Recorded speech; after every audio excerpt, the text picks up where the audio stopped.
next, I think we're going to hear from another Pennsylvania farmer, and we're going to thank him also for coming all the way to Illinois. I'd like to introduce Ron Gulla.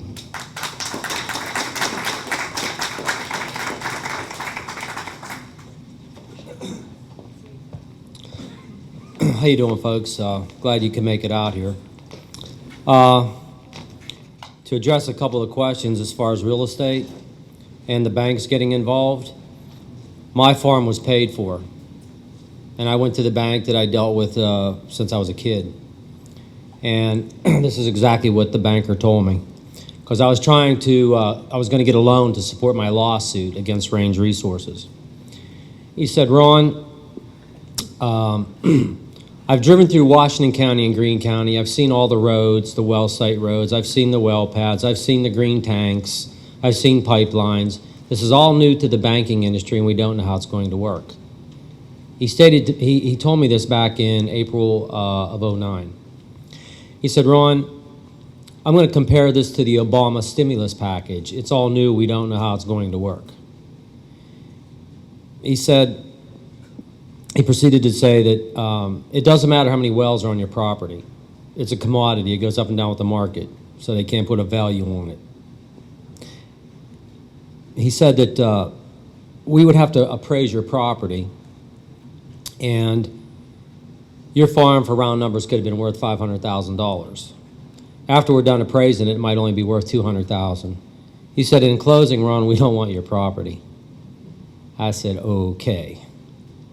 I said, well, let me educate you a little bit there, sir. You could factor this into the equation. Our properties are polluted. What do you mean they're polluted? I said, do you know they're exempt from clean air, clean water, safe drinking water, the right to know, the Superfund Act? The Superfund Act is hazardous cleanup. I said, they take these pits where all the cuttings go, the flow pits. They blow in all their fluids in there and the cuttings, and among other things that they throw in there. I worked in the oil and gas field, so I know how rough it can be. I got about nearly 7 years under my belt. And he said, well, I didn't know that. I said, well, yeah. I said, now you got to factor that in. But when you have your property, your castle taken away like that, it totally just, it blows you away.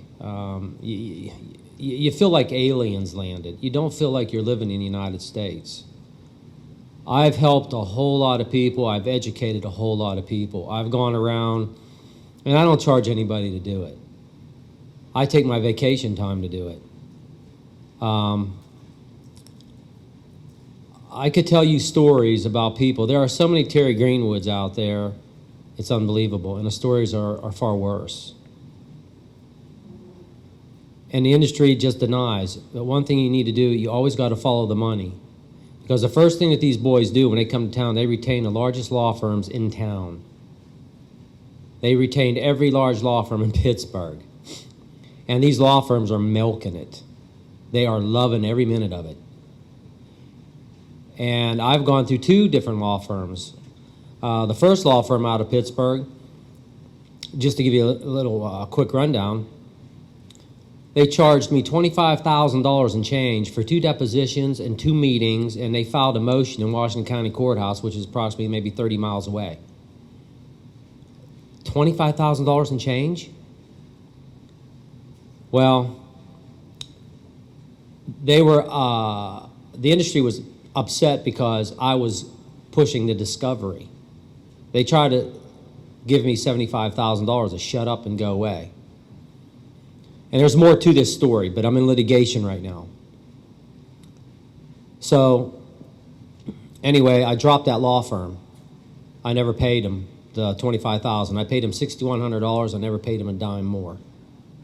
Because I could guarantee you, there's no question, but that my statute of limitations are up, and they knew what they were doing. I went to another law firm. He socked me $10,000. Would not return my phone calls. And then what they'll do, they'll take your case, but then you got to settle. Oh, you got to settle. You got to settle. Oh, okay, really? I have to settle. After what they did to me and my family, I got to settle into my farm? Because I had a 3-acre pond to turn black. It killed all the vegetation. It killed all the cattails. But they didn't do it. And the rep from the DEP, the several reps that I had from the DEP, Pennsylvania Department of Environmental Protection, did absolutely nothing.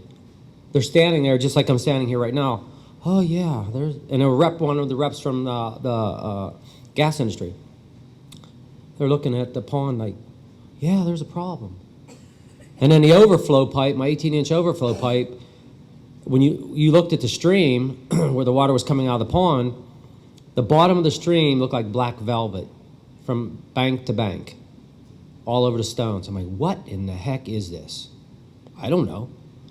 And I started questioning these guys. Of course, I was questioning the industry long before that, and I wasn't getting the right answers. And since I worked in the industry and I wasn't talking the slang, and when you start talking the slang, now you're in trouble because you know too much. So these boys turned the table on me and sued me because they did a bait and switch on me with another farm 4 miles away. What if we buy that farm in exchange for your farm? I was so worked up because I fought with them in 05, 06, 07. Long story short, they turned the table on me is what they did. And of course, they beat me because I had my discovery was a joke. They didn't bring anyone in from Range Resources who basically baited me with the farm. They were the ones that brought it up, not me. So, but the corruption that's going on is unbelievable. Our governor made approximately $2 million. He signed off on the House Bill 1950 that the industry wrote. And you're going to love this part. Say you, the landowner, get sick from your well water. Or anyone that works in the gas industry gets sick. You go to the doctor. You go to the hospital, emergency room. The doctor can contact the industry to find out what chemicals you've been exposed to. Then the doctor's gagged from that point on. You can't talk about it. Right now, that's in court. That Act 13, House Bill 1950, is being challenged by a number of townships because that Bill 1950 has preempted all our local governments, townships, boroughs, municipalities. The state is going to oversee the drilling. All this legislation was written by the industry. There's no question about it. So they could do what they want, when they want, how they want. There isn't a damn thing you could do about it. Well, I got news for them. They're in for a fight.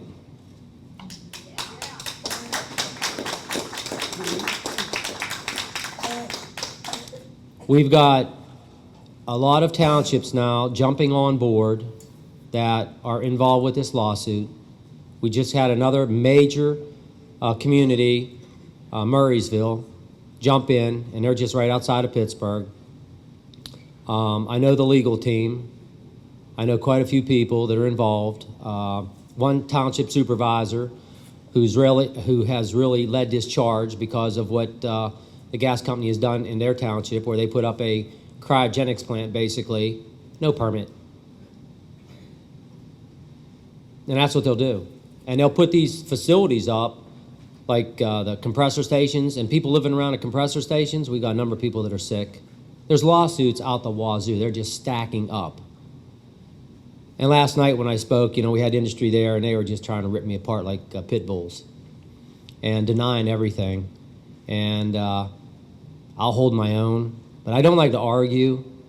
That's not going to cut it. And that's what it kind of got to with those guys. And they pretty much made jackasses out of themselves. And the public caught that. Some of the people came up to me and apologized on their behalf. And I said, no need, because I've been attacked before.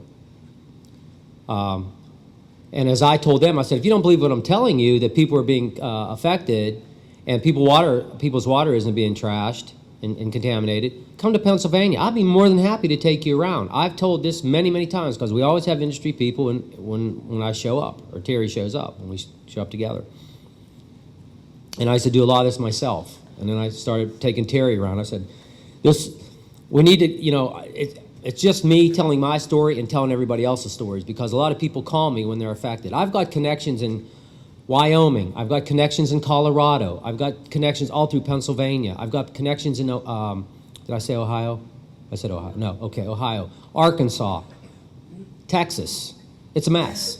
But the industry's so powerful, they run the country. And they're going to step on everybody, and it's time for the people to step up, folks. It's long overdue. Just like the gasoline prices. Gasoline prices are up for what reason? Because of Wall Street. That's why. You got to consider this. This whole scam, and that's all this is, basically, is a scam. They were taking 6 of our ports, and the DOE, Department of Energy, 6 ports were being converted from import to export. That's the game that's going on here. They're going to export. They want to liquefy the gas, push it out. That's why they want to bring down the XL pipeline. Process it, push it out. This isn't about independence. Has got nothing to do with it. Of course, I brought that up last night, but boy, those guys didn't want to touch that with no way. And a week and a half ago, Maryland stepped up to the plate. They wanted to convert the port over there to liquefy the gas. Maryland said, not happening. They shut them down. We had 2 pipelines, one in New Jersey, one in New York, shut down the same week. Things are happening. The people's voices are being heard. Vermont just banned fracking, the first state in the nation to ban fracking. Right. That's exactly right. And that's setting precedents. And you have no idea how hard the industry fought for that not to happen. But it's happening. And that's why these guys get on a defense. But every time they get on a defense, it upset, I get really angry inside because I see the people that are sick. I've been to the farms where they've lost the livestock. I've seen the children that are having health issues that have been in and out of children's hospital. So I will take them on toe-to-toe anytime, nose to nose. And last night, one thing all you folks need to know, the one gentleman that stood up, the farmer that stood up last night, this guy was a mountain of a man. He stood up and he said, I worked in the oil and gas industry in Illinois. He's from here, of course. And he was referring to the old wells. When we were drilling and fracking, these other wells, the salt, the brine water, and everything else was coming up because they're conduits. And that's exactly what's happening with the horizontal drilling. They're conduits. And boy, the industry did not even touch him either. And I mean, the guy stormed out of, he was mad. I mean, he was awfully upset, and out the door he went. But he knows what's going on. And he said, and they ruined a lot of soil. He said, because I know what's going on because I lived it and I was around it. And again, that's the same thing that's happened up in Pennsylvania.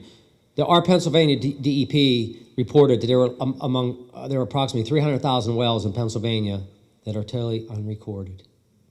They have no idea. And my neighbor had a well north of my farm. Our farms butted up, and the well was drilled in 1901. And when they drilled the well and fracked the well about 3/4 of a mile away, he took the top of the casing off. It didn't really have a wellhead on it since it was so old. It was basically like capped. So that rusted, and he took that part off, and he just put a rock over the rest of the pipe and then filled it with dirt, and he mowed the grass. Well, that thing blew off. All the dirt blew off, and then it was like an artesian well. We've got also by his house, about 1,000 feet away, the frack came up. The fracks have come. They've came all the way to the surface, and that's fact.